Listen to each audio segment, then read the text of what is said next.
جمعہ کے دن اذان دی جائے نماز کے لیے تو ذکر خدا کی طرف دوڑو اور خرید و فروخت چھوڑ دو، یہ تمہارے لیے بہتر ہے اگر تم جانتے ہو۔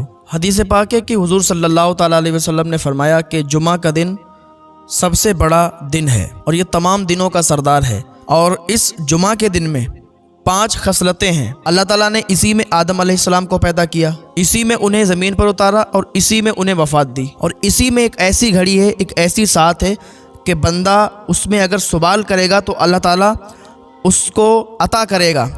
جب بھی بندہ کوئی نیک دعا مانگے گا تو اللہ تعالیٰ اس کی دعا کو پورا فرمائے گا، اور اسی دن میں قیامت قائم ہوگی، قیامت آئے گی۔ دیکھو میں وہ گھڑی بتا دوں، اس کا زیادہ انتظار نہیں کرواؤں گا آپ کو کیونکہ پھر ذہن کنفیوز ہو جاتا ہے۔ میں وہ گھڑی بتا دوں کہ جس گھڑی میں اللہ تعالیٰ جمعہ کے دن دعائیں مقبول کرتا ہے، دعائیں قبول فرماتا ہے۔ تو جمعہ کے دن اللہ نے یہ فضیلت بخشی ہے جمعہ کو کہ جمعہ کے دن ایک ایسی گھڑی ہے، اور وہ گھڑی کون سی ہے پتہ ہے؟ جب امام خطبے کے لیے کھڑا ہوتا ہے، خطبہ پڑھتا ہے، خطبہ کے بعد جب بیٹھتا ہے، پہلا خطبہ پڑھ کے جب بیٹھتا ہے، تب جو بندہ دعا اللہ کی بارگاہ میں مانگتا ہے اور اللہ کی بارگاہ میں جو بھی نیک دعائیں مانگی جائیں گی اللہ تعالیٰ اس ٹائم دعائیں قبول فرماتا ہے۔ اور جمعے کے دن کثرت سے درود شریف پڑھنا چاہیے۔ حضور صلی اللہ تعالیٰ علیہ وسلم خوش ہوتے ہیں کہ جو شخص حضور پر درود شریف بھیجتا ہے، پڑھتا ہے، تو حضور خود اپنے کانوں سے سماعت فرماتے ہیں۔ حضرت سیدنا ابو ہریرہ رضی اللہ تعالیٰ عنہ سے مروی ہے، وہ کہتے ہیں کہ حضور صلی اللہ تعالیٰ علیہ وسلم نے فرمایا کہ جو شخص جمعہ کے دن فجر کی نماز پڑھے اور فجر کی نماز پڑھنے کے بعد وہ سورج طلوع ہونے تک بیٹھا رہے، اللہ کا ذکر کرتا رہے، اللہ تعالیٰ اپنے کرم سے اسے 70 درجے بہشت میں، جنت میں عطا فرمائے گا، اور ہر درجے کی اتنی مسافت ہوگی کہ جتنا کہ تیز رفتار گھوڑے کی دوڑ ہوتی ہے، اور وہ 70 سال تک دوڑتا رہے۔ اگر کوئی شخص جمعہ کی نماز جماعت کے ساتھ پڑھے تو اسے جنت میں 50 درجے عطا کیے جائیں گے، اور ہر درجے کا فاصلہ اتنا ہوگا کہ ایک تیز رفتار گھوڑا 50 سال تک دوڑتا رہے۔ اور جو کوئی عصر کی نماز جماعت کے ساتھ پڑھتا ہے تو وہ ایسا ہی ہوتا ہے کہ جیسے حضرت اسماعیل علیہ السلام کی اولاد میں سے اس نے 8 غلاموں کو آزاد کیا۔ اگر کوئی شخص مغرب کی نماز جماعت کے ساتھ ادا کرتا ہے جمعے والے دن تو گویا کہ وہ ایک مقبول حج اور مقبول عمرہ ادا کرتا ہے۔ سیدنا حضرت عبداللہ بن عباس رضی اللہ تعالیٰ عنہما سے مروی ہے، وہ کہتے ہیں کہ حضور صلی اللہ تعالیٰ علیہ وسلم نے فرمایا کہ جو شخص جمعہ کے دن ظہر اور عصر کے درمیان 2 رکعت نماز نفل ادا کرے، پہلی رکعت میں الحمد شریف 1 مرتبہ اور آیت الکرسی 1 مرتبہ اور قل اعوذ برب الفلق 25 مرتبہ پڑھے، اور دوسری رکعت میں سورہ فاتحہ 1 مرتبہ اور قل هو اللہ احد 1 مرتبہ اور قل اعوذ برب الفلق 20 مرتبہ پڑھے، اور سلام پھیرنے کے بعد 50 مرتبہ لا حول ولا قوت الا باللہ العلی العظیم پڑھے۔ تو یہ شخص مرنے سے پہلے ہی اپنے خواب میں اپنے پروردگار کی زیارت کا شرف حاصل کرے گا، اور یہ بھی دیکھ لے گا کہ بہشت میں میری جگہ کہاں ہے، اور یہ غنیۃ الطالبین کے اندر موجود ہے، جلد 2 صفحہ نمبر 141 پہ۔ اور کتابوں میں جمعہ کے دن کی بہت سی فضیلت آئی ہے، یہ میں اس لیے بیان کر رہا ہوں کہ آج جمعہ کا دن ہے اور جمعہ کی بہت فضیلت آئی ہے۔ اور علماء لکھتے ہیں کہ جمعہ کے دن 7 انبیاء کرام اور اولیاء کرام نے نکاح کیے تھے۔ سیدنا حضرت آدم علیہ السلام اور حضرت حوا نے، حضرت یوسف علیہ السلام اور حضرت زلیخا نے، حضرت موسیٰ علیہ السلام اور حضرت صفورہ نے، حضور صلی اللہ تعالیٰ علیہ وسلم نے، حضرت خدیجہ نے، اور حضور صلی اللہ تعالیٰ علیہ وسلم اور حضرت اماں عائشہ صدیقہ رضی اللہ تعالیٰ عنہ نے، اور حضرت علی رضی اللہ تعالیٰ عنہ اور حضرت فاطمہ نے۔ اب آئیے پہلے کی طرف، حضرت آدم علیہ السلام جمعہ کے دن جنت میں داخل ہوئے، تو اس کا جو معاملہ تھا، جو قصہ تھا، وہ یہ تھا، حضرت آدم علیہ السلام کے پاس جنت میں ہر چیز موجود تھی لیکن اپنا ہم جنس نہیں تھا۔ تو ایک دن حضرت آدم علیہ السلام کی آنکھ لگ گئی، حضرت آدم علیہ السلام سو گئے۔ اللہ نے حکم دیا حضرت جبریل علیہ السلام کو کہ جبریل آدم کی بائیں پسلی کو اس طریقے سے الگ کرو کہ آدم کو تکلیف نہ ہو، درد نہ ہو۔ حضرت آدم علیہ السلام کی بائیں پسلی کو حضرت جبریل علیہ السلام نے الگ کیا، جدا کیا، تو اللہ پاک نے پھر حضرت حوا کو پیدا کیا۔ پھر حضرت حوا کو ہر قسم کا حسن و جمال ملاحت عطا فرمائی۔ پھر حضرت حوا رضی اللہ تعالیٰ عنہ کو 70 جنتی کپڑے پہنا کر اور سونے کی کرسی پر بٹھایا۔ ادھر حضرت آدم علیہ السلام کی آنکھ کھلی تو حضرت حوا کو دیکھا، کہا تو کون ہے اور کس لیے ہے؟ تو حضرت حوا نے کہا کہ میں تیرے لیے ہوں، مجھے اللہ تعالیٰ نے تیرے لیے پیدا فرمایا ہے۔ تو حضرت آدم علیہ السلام نے کہا میرے پاس آؤ۔ تو حضرت حوا نے کہا کہ تم خود میرے پاس آؤ۔ تو حضرت آدم علیہ السلام حضرت حوا کے پاس گئے اور ان کی طرف اپنا دست اقدس دراز کیا تو آواز آئی کہ اے آدم ٹھہرو، تمہارے لیے حوا اتنے وقت تک حلال نہیں ہے جب تک تم نکاح نہ کر لو اور مہر ادا نہ ہو۔ پھر حضرت آدم علیہ السلام کا نکاح ہوا تو حضرت آدم علیہ السلام اللہ کی بارگاہ میں عریضہ پیش کرنے لگے، مولا مہر کیسے ادا کروں، مہر میں کیا ادا کروں، سونا چاندی زیورات؟ تو اللہ نے فرمایا نہیں۔ تو حضرت آدم عرض کرتے ہیں مولا پھر روزہ رکھوں؟ اللہ تعالیٰ فرماتا ہے کہ بس تم میرے محبوب پر 10 مرتبہ درود شریف پڑھو، یہی تمہارا مہر ہے۔ پھر آئیے دوسری طرف کہ حضرت یوسف علیہ السلام کا جمعہ کے دن حضرت زلیخا سے نکاح ہوا۔ زلیخا تو حضرت یوسف پر فدا تھی، زلیخا یہاں تک کہ بوڑھی ہو گئیں حضرت یوسف کے عشق میں، آنکھوں کی بینائی بھی چلی گئی۔ زلیخا بتوں کی پوجا کرتی تھی، زلیخا بت کو پوجتی تھی، بت سے مانگتی تھی، لیکن بت کہاں دینے والا؟ تو ایک دن غصہ ہوئی، ناراض ہوئی تو بت کو توڑ دیا اور اللہ پر ایمان لے آئی، اور جمعہ کی رات پوری رات اللہ تعالیٰ کی بارگاہ میں مناجات کی، اللہ تعالیٰ کی بارگاہ میں فریاد کی اور کہا مولا کہ نہ میرا جمال رہا نہ مال رہا، میں بوڑھی ہو گئی ہوں، اندھی فقیرہ ہو گئی ہوں، اب یا تو ان کا وصال نصیب فرما یا تو ان کی محبت سے بہت دور فرما دے۔ فرشتوں نے زلیخا کی آواز سنی، زلیخا کی فریاد سنی، اللہ کی بارگاہ میں فرشتوں نے عریضہ پیش کیا، مولا زلیخا ایمان لا کے، تجھ پر ایمان لا کے اور تیری بارگاہ میں فریاد پیش کر رہی ہے۔ اللہ نے فرمایا اب زلیخا کے نجات کا وقت قریب ہو گیا ہے۔ حضرت یوسف علیہ السلام جب سیر و تفریح کے لیے نکلا کرتے تھے تو زلیخا کی جھوپڑی کے قریب سے نکلا کرتے تھے، تو ایک دن آپ سیر و تفریح کے لیے جا رہے تھے، زلیخا باہر نکلی اور حضرت یوسف علیہ السلام کو دیکھا تو کہنے لگی کیا ہی عجیب شان ہے اللہ سبحانہ و تعالیٰ کی کہ اس نے غلاموں کو بادشاہ بنا دیا۔ تو حضرت یوسف علیہ السلام نے پوچھا تو کون ہے؟ تو زلیخا کہنے لگی میں وہی ہوں کہ جس نے تجھے موتیوں سے، ہیرے جواہرات سے، مال و دولت سے خریدا تھا، میں وہ ہوں جب سے تیرے عشق میں مبتلا ہوئی ہوں پیٹ بھر کر کھانا نہیں کھایا ہے، اور جب سے تجھے دیکھا ہے کبھی نیند نہیں آئی۔ حضرت یوسف نے فرمایا کہ شاید تو زلیخا ہے، تو زلیخا نے کہا میں وہی زلیخا ہوں کہ جو تیرے عشق میں پاگل ہے۔ تو حضرت یوسف نے کہا کہ تیرا مال دولت حسن و جمال کہاں گیا؟ وہ کہنے لگی میرے پاس مال دولت حسن و جمال سب تھا لیکن تیرے عشق نے سب برباد کر دیا۔ حضرت یوسف علیہ السلام نے پوچھا کہ اب عشق کی کیفیت کیا ہے؟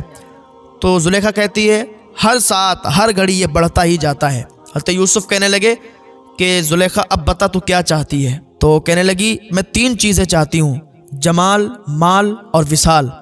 تو حضرت یوسف چلنے لگے تو اللہ نے وحی نازل فرمائی کہ تو نے زلیخا کے سوال کا جواب نہیں دیا، اے یوسف اچھا یقین رکھو اللہ تعالیٰ نے تمہارا نکاح زلیخا کے ساتھ کر دیا ہے۔ پھر کیا تھا کہ اللہ تعالیٰ نے زلیخا کو مال جمال پہلے سے زیادہ عطا فرمایا اور ایسی معلوم ہونے لگی کہ گویا کہ 14 سال کی لڑکی ہے۔ پھر اللہ پاک نے حضرت یوسف علیہ السلام کے دل میں زلیخا کے لیے محبت پیدا فرمائی، تو جمعہ کے دن حضرت یوسف علیہ السلام کا نکاح بھی زلیخا سے ہوا، اور جمعہ ہی کے دن حضرت موسیٰ علیہ السلام کا نکاح صفورہ سے ہوا، اور صفورہ یہ حضرت شعیب علیہ السلام کی بیٹی ہیں۔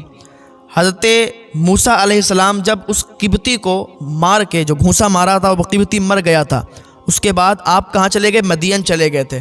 جب مدین گئے تو دیکھا کہ وہاں پر بکریاں تھیں، تو بکریوں کو پانی پلایا حضرت موسیٰ علیہ السلام نے، اور یہ بکریاں حضرت شعیب علیہ السلام کی تھیں۔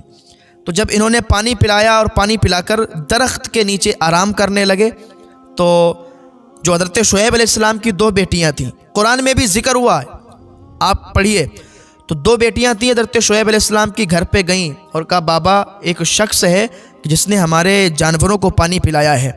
تو حضرت شعیب علیہ السلام نے فرمایا کہ ان کو بلا کے لاؤ۔ تو وہ جو صفورہ تھیں حضرت شعیب علیہ السلام کی بیٹی، وہ ان کو بلانے آئیں کہ چلیے آپ کو ہمارے والد صاحب طلب کر رہے ہیں تاکہ آپ کو کچھ اجرت دیں، آپ نے ہمارے جانوروں کے ساتھ اتنی اچھائی پیش کی ہے اور ہمارے جانوروں کو آپ نے پانی پلایا ہے، تو ہمارے والد صاحب آپ کو طلب کر رہے ہیں۔ تو حضرت موسیٰ علیہ السلام نے کہا کہ میں جب نیک کام کرتا ہوں، میں جب اللہ کے لیے کوئی کام کرتا ہوں تو میں اجرت نہیں لیتا۔ تو کہا کوئی بات نہیں، آپ چلیے، ہمارے والد نے آپ کو طلب کیا ہے۔ حضرت موسیٰ علیہ السلام حضرت شعیب علیہ السلام کے پاس گئے، جانے کے بعد سلام عرض کیا تو حضرت شعیب علیہ السلام نے ادھر کھانے کا انتظام کر لیا تھا، کھانا دسترخوان پر لگا ہوا تھا۔ تو حضرت شعیب علیہ السلام نے کہا آئیے کھانا کھائیے، تو حضرت موسیٰ علیہ السلام نے کہا ہم کھانا نہیں کھائیں گے، اس لیے ہم نے تو یہ سب اللہ کی رضا کے لیے کیا ہے، اور ہم نے آپ کی بکریوں کو پانی پلایا ہے تو اللہ کے لیے، اللہ کی رضا کے لیے، تو ہم اجرت نہیں لیتے؟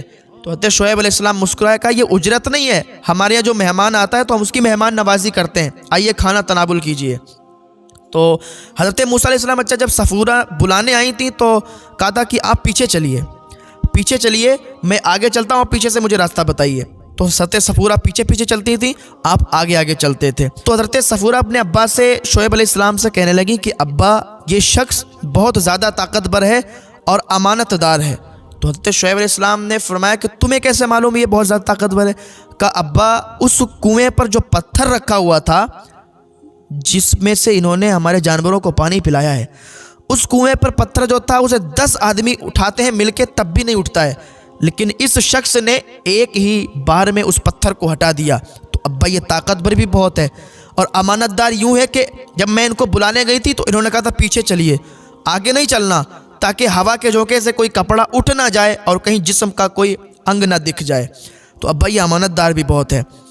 تو حضرت شعیب علیہ السلام نے کھانا کھلایا حضرت موسیٰ علیہ السلام کو، اور حضرت موسیٰ علیہ السلام سے کہنے لگے کہ ہماری 2 بیٹیاں ہیں، ان میں سے کسی ایک سے بھی آپ اگر چاہیں تو میں آپ کا نکاح کر دوں۔ تو حضرت موسیٰ علیہ السلام نے کہا ٹھیک ہے۔ تو حضرت شعیب علیہ السلام نے حضرت صفورہ کے ساتھ حضرت موسیٰ علیہ السلام کا نکاح کیا، محلے والوں کو بلایا، اور حضرت موسیٰ علیہ السلام کہنے لگے میرے پاس تو کچھ ہے نہیں کہ میں مہر ادا کروں۔ تو حضرت شعیب علیہ السلام نے کہا کہ تم پریشان مت ہو، 8 سال تک تم ہمارے یہاں مزدور بن کے رہو، 8 سال تک تم ہمارے مزدور بن کے رہو، تمہارا مہر ادا ہو جائے گا۔ تو حضرت موسیٰ علیہ السلام 8 سال تک حضرت شعیب علیہ السلام کے مزدور بن کے رہے۔ حضرت شعیب علیہ السلام بھی اللہ کے نبی ہیں، حضرت موسیٰ علیہ السلام بھی اللہ کے نبی۔ تو یہ کب ہوا؟ جمعہ کے دن، ان کا نکاح بھی جمعہ کے دن ہوا، اور جمعہ ہی کے دن حضرت سلیمان علیہ السلام کا بلقیس سے نکاح ہوا۔ حضرت سلیمان علیہ السلام کی سلطنت پوری دنیا پر تھی، چرند پرند شجر و حجر ہر چیز پر حضرت سلیمان علیہ السلام کی حکومت تھی۔ حضرت سلیمان علیہ السلام نے خط لکھا جو کہ بلقیس کے پاس ہدہد ایک خط لے گیا، بڑا لمبا واقعہ ہے، آپ نے سنا ہی ہوگا اکثر۔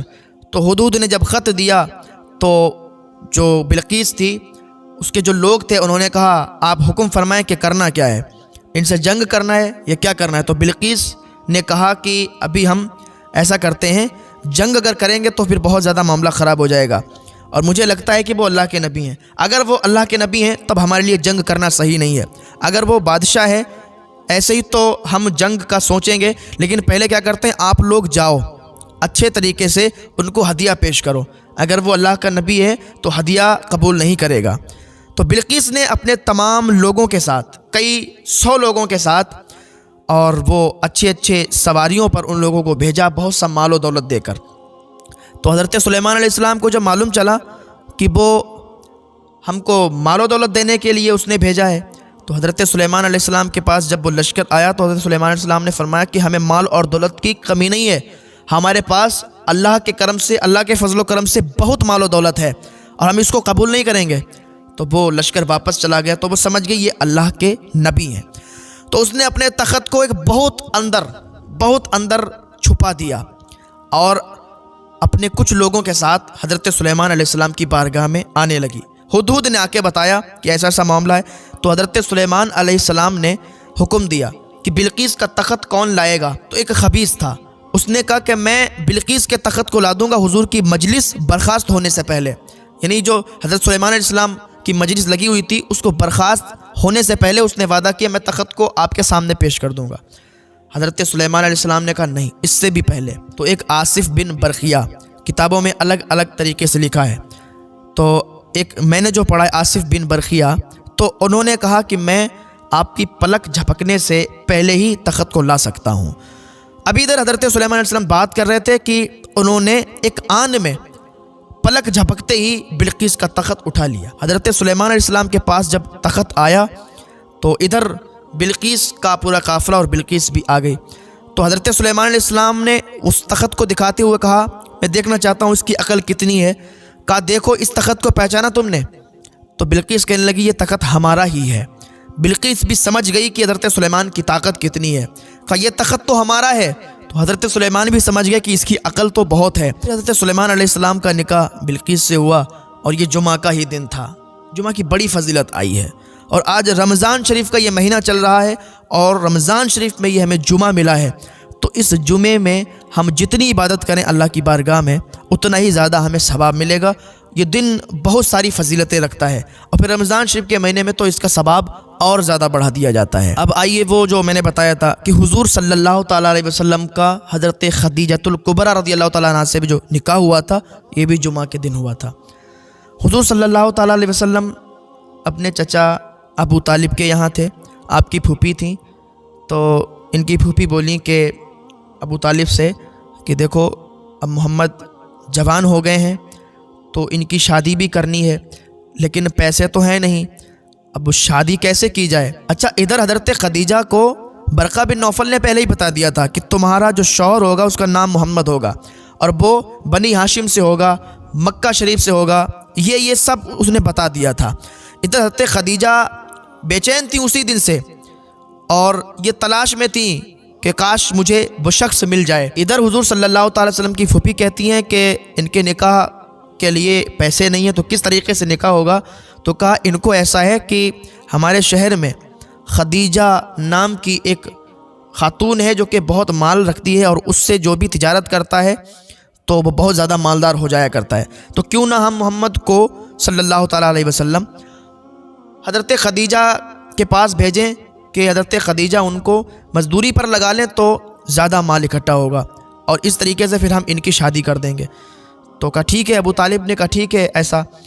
تو حضرت خدیجہ سے ان کی پھوپھی ملی، ان کی پھوپھی نے کہا ہمارا بھتیجا ہے اس کو آپ مزدوری پر رکھ لیں۔ تو حضرت خدیجہ نے کہا کہ نام کیا ہے؟ کا نام ہے محمد صلی اللہ تعالیٰ علیہ وسلم۔ کا رہنے والے کہاں کے ہیں؟ پتہ بتایا۔ کا خاندان کون سا ہے؟ خاندان بتایا۔ اب حضرت خدیجہ کہتی ہیں میں سمجھ گئی یہ وہی شخص ہے جو برقہ بن نوفل نے مجھے بتایا تھا، لیکن کہتی ہیں چلو میں کچھ دن ان کو رکھتی ہوں مزدوری پر، اگر ایک دم ایسا کرتی ہوں تو صحیح نہیں ہے، ایک دم نکاح کرتی ہوں تو صحیح نہیں ہے، کچھ دن رکھتی ہوں مزدوری پر۔ اب حضور صلی اللہ تعالیٰ علیہ وسلم کو خدیجہ کے ہاں مزدوری پر رکھ دیا گیا۔ تو حضرت خدیجہ کا ایک قافلہ نکل رہا تھا، تو ایک غلام نے کہا کہ آپ اونٹوں کی رسی پکڑ کر اور لے چلیں قافلے کو۔ تو حضرت خدیجہ نے کہا کہ ان کو اونٹ کی رسی مت پکڑاؤ، ان کو ایک بہترین اونٹ پر بٹھاؤ، کیونکہ حضرت خدیجہ جانتی تھی کہ یہ محمد صلی اللہ تعالیٰ علیہ وسلم ہے۔ اس نے ایک بہترین اونٹ پر حضور کو بٹھایا اور یہ قافلہ چلنے لگا۔ تو حضرت خدیجہ نے بھی دیکھا کہ حضور کے سر پر بادل کا سایہ تھا، وہ بادل سایہ کیے ہوتا، حضور جدھر جاتے بادل بھی ادھر ہی جاتا تھا۔ تو ایک جگہ پر پہنچے، وہ وہاں پر ایک راہب رہا کرتا تھا اور اس کا عبادت خانہ تھا، تو وہاں پر قافلہ ٹھہرا۔ تو راہب نے حضور کو دیکھا تو پہچان لیا کہ یہ تو آخری نبی ہے، یہ تو حضور صلی اللہ علیہ وسلم ہے، لیکن اسے پہچان پوری نہیں ہو پائی۔ جان گیا تھا لیکن مکمل طریقے سے پہچاننے کے لیے اس نے کیا کیا؟ قافلے والوں کی دعوت کی تاکہ میں پہچان لوں کہ یہی آخری نبی ہیں یا نہیں۔